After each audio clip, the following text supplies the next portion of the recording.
We're talking about emotional health.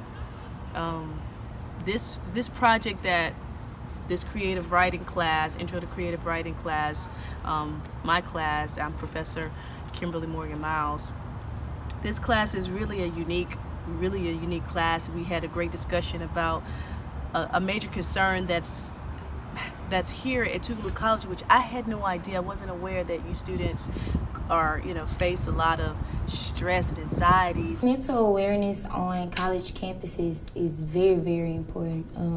Most students don't know how important a good mental health is, and then most people don't know about how much power a bad mental health has. So, it's very important on a college campus.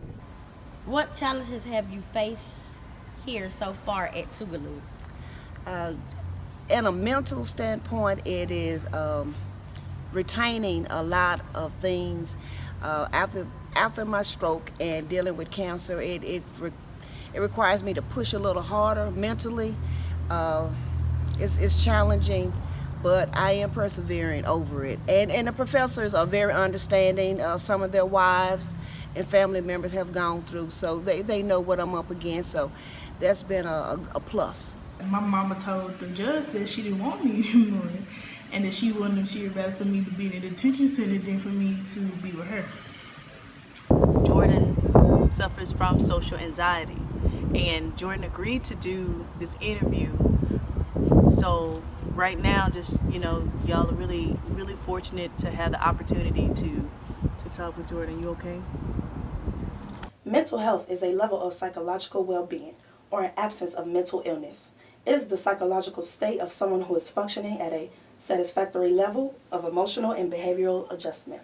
Mentally, I have to remember that self-love is the best love, and you only can care for others if you care for yourself first. So I always take my time out for my studies, I take my time out for my research, and I always take time out to read and meditate a little and talk to my mom, especially to basically do a mini counseling session every day just to make sure I'm balanced and everything else is balanced. So it's a holistic view of communicating with others and being able to love yourself and transcend that love into them. As a young mother on Tougaloo's campus, how do you balance your academics and motherhood? Well, it's very hard, so I try to get my schoolwork done during the week, so on the weekends I can go home and be with my child. And do you feel as if Tougaloo is a conducive environment for young mothers? No, I do not. Why is it not conducive for young mothers? I feel like there's no one to help, and if they do help, they use it against you. And they go around and, just tell other people about it when it was supposed to stay between you. So when you became pregnant, were you at Tougaloo's campus? Yes, I was. And so how did that make you feel? Were you nervous to tell people the news, or were you excited? I was nervous because I didn't plan on it. And so how did you really come to terms with the fact that you were pregnant and that you were going to be a mother in 9 months? I still haven't. I'm still working on it. And so how do you work on that? Do you feel as if you're in a good mental state? Sometimes. And so how do you balance your mental state and your academics? Are there any Bible verses that you go to, an emotional support group that you use? I'm actually still working on that part. I just take breaks. So I just go home sometimes and just stay without any schoolwork and then just come back with a clear mind. And so is there any piece of advice that you would give to young mothers, potential young mothers at Tougaloo's campus who might be pregnant right now, but they're scared to really come out and just live their truth? I would say get a close personal friend and tell them or ask them to help you along the way, because it's really hard and stressful. And do you feel as if you've come far away from where you were when you first got pregnant, or do you feel as if you're still in the same state?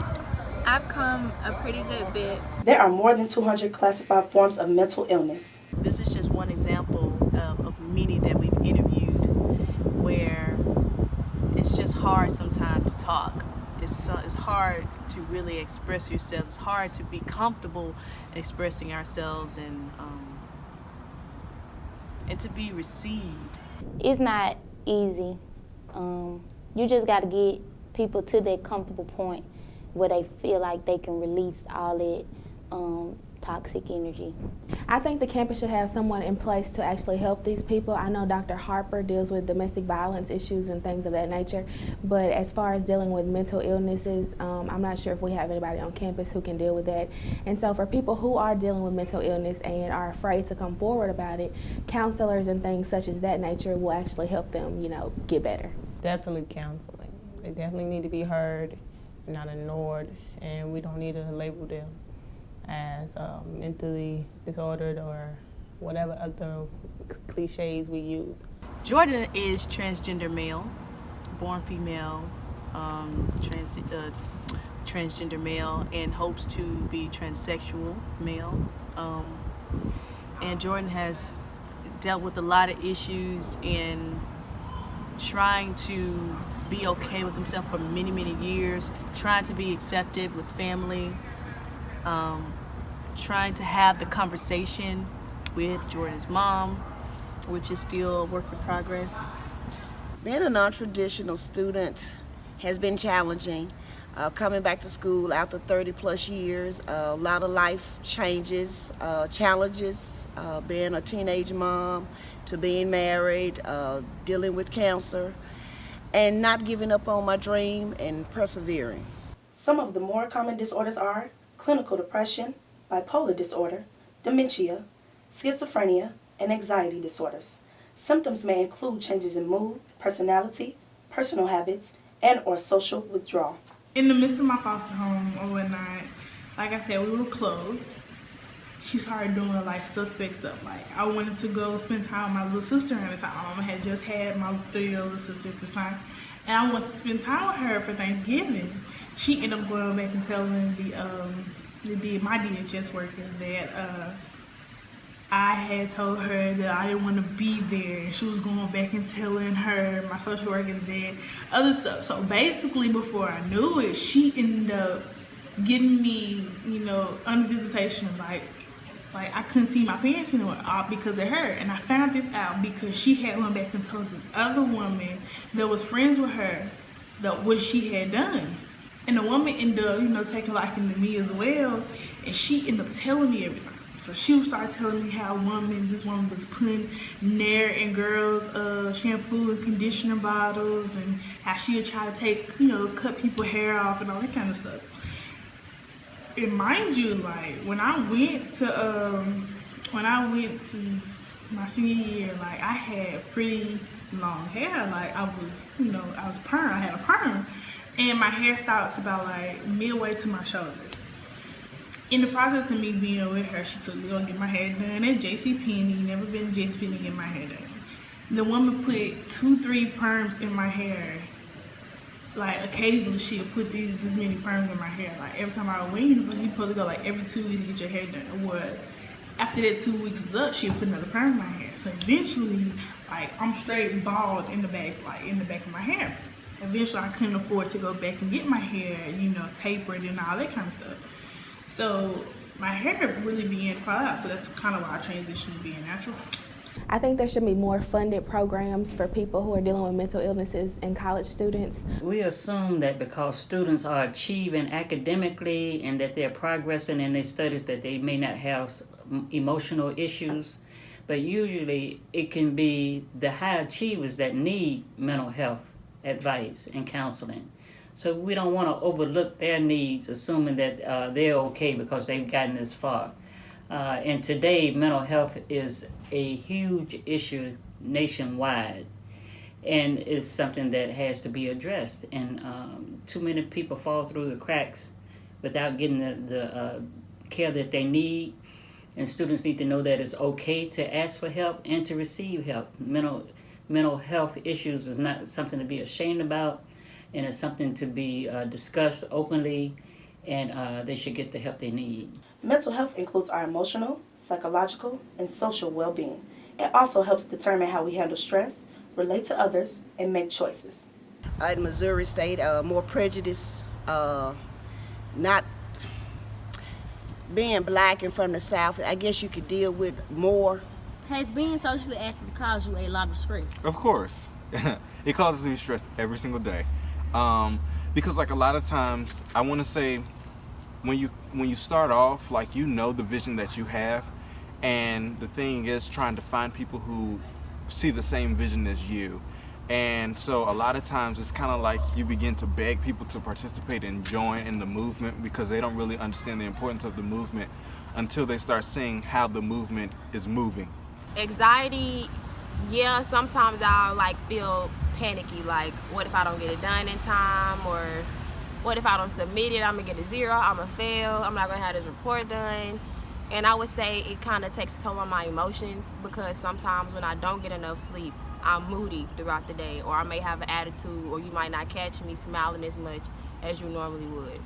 There is still a stigma that people dealing with mental health issues are crazy or different from the average individual. Oftentimes, if people acknowledge these issues, they consider themselves as being weak or, less powerful than they are. The suggestions I have for students with mental health will be going to see someone that can work around with them with their mental health. Seeing, do they want to see a doctor or a therapist, or talk to someone just one-on-one, because everybody does not want to go to see a therapist or a doctor. They probably just want to talk to that one friend that they might have. So just basically seeking help. I cried, like I thought about it, cause like I was in the detention center, so I was crying about it. Like, it made me feel some type of way, but at the same time though, like, I felt at peace when I was in jail, like at the detention center. Like, even though I'm locked in a cell forever in the day, and I really have no say so what I can do or how I can do it, I actually like enjoyed the fact that I was in the detention center. Believe it or not. So I mean, at first it made me feel some type of way. After that, like, it just basically confirmed my conclusion of I love the detention center. Like, I'd rather be here with these people, go home faithfully, than to be with my mom. Jordan corrected me and said, stop calling me her. My pronoun is he. And I said, whoa, okay. Yeah, you got me on that one, Jordan. So Jordan was educated me on, what I needed to know and how I needed to refer to Jordan in this particular community, and that I need to just make sure I be aware of that. That was the first time I experienced it. And so Jordan patiently guided me and gave me a little more understanding in how to receive him in my class. Let them feel like they one of us. I mean, if they didn't have something outrageously wrong with them, then I wouldn't know they had a mental disorder. So I would treat them like I treat my next door neighbor. Speak to them, invite them here, invite them there, make them feel welcome. It is important to shine a light on emotional health because, as humans, stress is a common experience for all. There are many positive and negative coping mechanisms for stress. Those with optimal emotional health tend to deal with stress positively. Such positive coping mechanisms could be exercise, listening to music, meditation, the list could go on forever. Drinking and drug use, fighting, and repression are all negative coping mechanisms. The type of mechanism most commonly used will affect the quality of one's life for better or worse. What word of advice would you give to a young Tougaloo woman who desires to become socially active but is scared of losing her mental health? I would remind her that in the real world you have to balance your job and your education and your friends, and it begins here. So I remind her that you have to maintain good academia and have healthy relationships, and we're in a world of connections and networks, so this is where it starts. It begins here, and I would advise her to think of everything in a professional manner until she forms those bonds that she can trust. And I thought I'd never get to where I am now, so I'm totally excited about where I am now. I still have a ways to go, but I don't even want to look back on all the grounds that I have treaded, because God has brought me this far. Playing the drums like an escape from the mental world. Like, does it help you emotionally and mentally, like physically away from people? Like, is it your calm and your go-to? Guitar too. Music is your escape. Anything artistic is Jordan's escape. when they come to an institution of higher education, if they are in any shape, form, or fashion having any type of adaptability issues, already come with some type of mental health issue, or even when you get to college and sometimes things can just be stressful, or you go through a bout of feeling a little depressed because it's just your first time away from home, or friendships and different things like that, it's very important for students to make sure they utilize the services that we have here on campus. We have our counseling services office, which is located in Jamerson Hall. We also have our chaplain's office, which is in Jamerson Hall. And then you just have faculty members on staff who may be able to direct you to different resources. Counseling services has partnerships with the Health and Wellness Center. So we provide a lot of resources for students, so it's very important for you all to not only know about the services, but to make sure you utilize them if you ever feel as though you need to. If a person does confide in you or anyone about a mental health issue, guard it with your life and be there for them, because you never know what someone is going through, and you just might be their escape or their freedom that they look to, just to feel at peace.